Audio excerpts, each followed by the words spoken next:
All right, here we go. Now, with great pleasure, haven't seen him in quite a while. Joining me is Newt Gingrich, friend, mentor, former Speaker of the House, Fox News contributor. Newt, welcome back. I haven't seen you since the election, so I want to ask you an election issue. Okay, maybe it's past, Sure. but I know. Here, look, Republicans lost New York City. Okay, blah blah blah blah. Socialism runs wild in New York, but they lost New Jersey. They lost Virginia. They got clobbered in Miami this past week, which was something of a shocker. I think the party's in denial about that. They did win in Nashville, Tennessee, but by and large, there just seems to be a non-Republican wave going on. And I wanted to get your thoughts on that. What's the big picture here? What does this mean? Look, I think it's pretty straightforward. If the economy recovers, as you and I think it will, Republicans will keep the House and increase their margin in the Senate. If the economy does not recover, the Republicans are in real trouble. And I think the president's goal has to be to continue to cut spending, to continue to cut regulations, to allow the One Big Beautiful Bill to go into effect January 1, and to continue around the world marketing investment in the U.S. and purchase of American goods. If you may remember, because you were there, Reagan in 1983 at one point was behind in the polls to both Walter Mondale and to John Glenn. Yep. A year later, he carried 49 states because the economy recovered. So I think that's the key. All right, let me read you. There's just some other little shreds here. The Harris-Harvard poll. It's a good poll, very good poll. Mark Penn poll, okay? More than half the voters, Newt, 55%, say they trust the GOP and the Trump administration to be able to manage the U.S. economy. Only 45% with the Democrats. So on that metric, Republicans should be doing very, very well. 55% trust Republicans more than Democrats. Big number. Then, next paragraph of the write-up. However, 57% of the voters said Trump is losing the battle against inflation. Moreover, 56% say the president's tariff policies are harming the U.S. economy. So I want to ask, what do you make of that? To me, that complicates the picture. They like Republicans on the issue, but they don't think Mr. Trump is succeeding on inflation, and they're blaming tariffs. What do you do about that? Well, I think what he did the other night in Pennsylvania, you pay attention. You start talking about it. You start focusing on it. But remember, we had about a month of President Trump in the Middle East, in Russia, with Iran, in South Korea. I mean, he was all over the place as a foreign policy president, which was good and important for the world, but it meant people were not seeing him roll up his sleeves and fix the economy. And frankly, the biggest issues in the economy aren't, groceries. The biggest issues are health care, housing, the cost of insurance in general. These are areas where the Republicans have got to get their act together. We need transparency, for example, in health care, which would almost overnight bring down the cost of health care by allowing people to compare price and quality in a way which you do everywhere else in the marketplace. But I think the president has to communicate. And look, I'm not at this point very worried. This is about where I thought we'd be. It's why I thought getting the big, beautiful bill through by July 4th mattered. And I have a hunch that all next spring, much like you saw at the stock market today, all next spring, the American economy is going to recover. Things are going to get better. People are going to feel better. And by July 4th, I believe, people are going to feel that there's a Trump boom versus the Democrats' gloom. And I think that choice will be pretty decisive. Yeah, I'm glad you said that. I mean, at the end of the day, growth, prosperity solves all these problems. People stop complaining if they have a good job and their, wages and salaries are going up and their 401k is going up, which it is. There was a story in the paper a couple of days ago. I think it was Fidelity or one of the big money managers. When they looked into their 401k accounts, literally, Newt, hundreds of thousands of people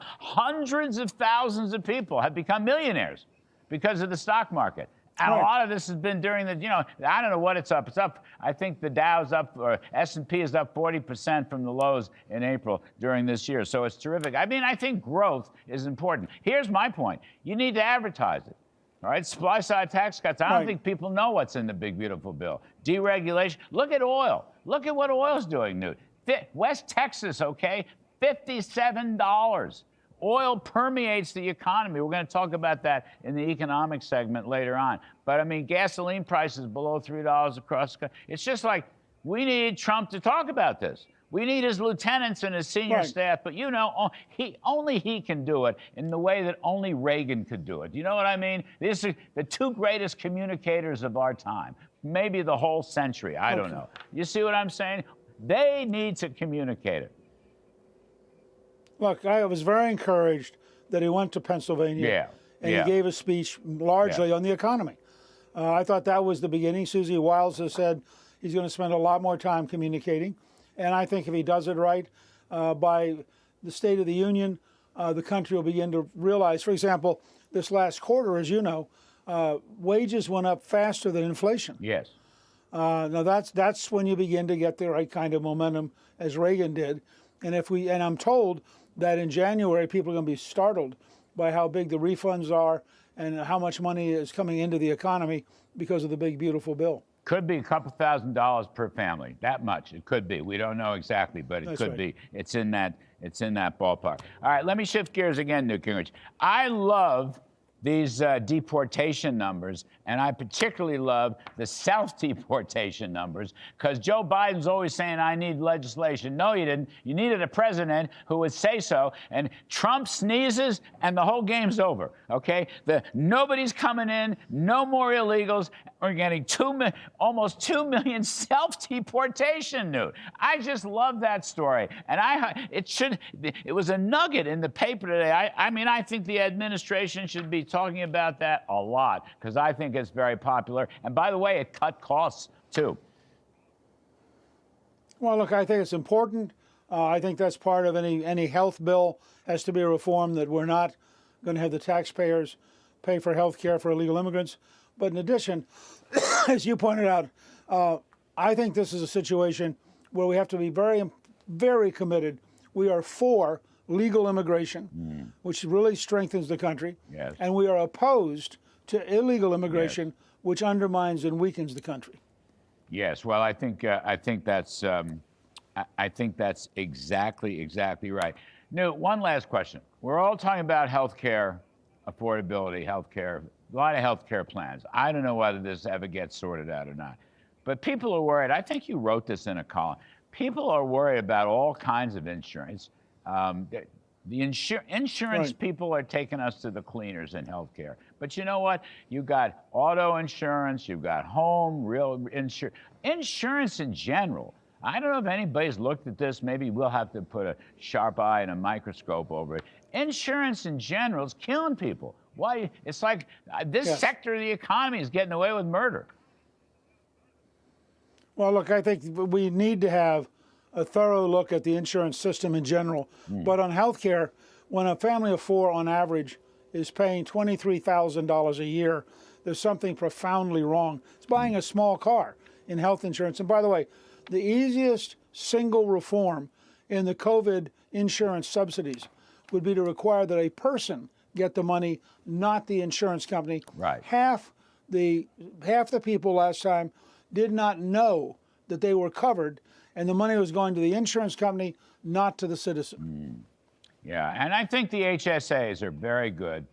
And I think, that $6.5 billion that Michael Dell and his wife put up to finance the HSAs at birth, right? I think that's a wonderful reform. I just wanted to include that. We're trying to I know Mike Dell, you probably know him too. He's such a brilliant entrepreneur, naturally from the state of Texas, which spawns entrepreneurs. But I mean, he deserves a lot of credit. Mr. Trump deserves credit. Ted Cruz deserves credit for pushing it in the Senate all these years.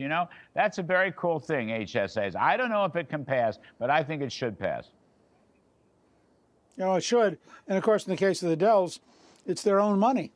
They are literally transferring money to 25 million children. Yes, there you It's a go. remarkable patriotic thing to do. 100%. Newt Gingrich, good to see you. Looking good. Hope to see you. Ambassador Callista's Take care. good too. Thanks for everything.